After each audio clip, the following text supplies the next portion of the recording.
Hello, I'm a Spanish native who has been learning English for more than 3 years, Japanese for 12 months, and I'm a calisthenics athlete. These two hobbies are why I want to introduce discipline to language learning.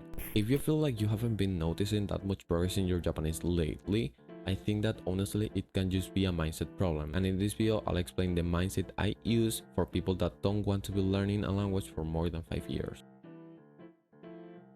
There's a very high chance that you started learning Japanese because of all these videos in YouTube, and one of the things that you see is that immersion learning, how we learn languages naturally, should be fun. Like, you should do it with content that you feel like watching.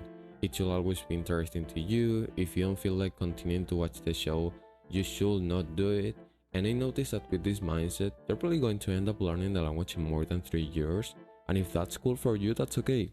Although you probably don't want to watch this video then. I noticed that for me, almost everything I think it's fun ends up being boring when you do it for more than 4 to 6 hours daily for 2 months. And while I agree that it should be entertaining, I think that it probably should take a bit of discipline every day, because everything that is hard to obtain, like learning Japanese in 1 or 2 years, should actually be hard more days than not. And that's probably why people end up either quitting Japanese or learning it in lots of years, for the reason that it's way harder than they thought at first. I think that it's not really useful to stick to the same method of learning for more than a year, because at some point you're probably going to get stuck at that level. For example, if I'm starting to learn Japanese, everything is actually going to be challenging enough, watching videos, watching anime, whatever. So I should probably stick to the thing that is most efficient and I like. Now, when you do that same thing for a large period of time, you're probably going to be good at that. Like, it can be either listening, reading, it doesn't matter. Now you should do the contrary. If you were doing reading, now you should probably practice listening. There's only a caveat to this, which is that if you want to stick to just one thing, like reading or listening, you should probably change the content. If you were reading a fantasy novel, you should probably start now with more challenging novels like, I don't know, mystery or science fiction. You get the point, like never stick to the same thing if you don't want to get stuck. Now there's probably a question popping up here, which is, when should I change the content or method of learning? That's actually very easy. You change content or method of learning when you feel like you are stuck at your level and you want to advance more.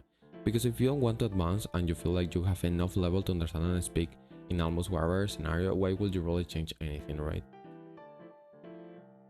I think that this is not something that is actually super bad, but in the long term it could bring difficulties, which is getting addicted to whatever method of learning you are using to learn the language.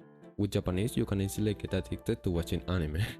And while that will help you for even the first year of learning Japanese, at some point you will probably want to start reading novels or books, and you will notice that it's super boring and the only thing that you can pay attention to is anime or even Netflix.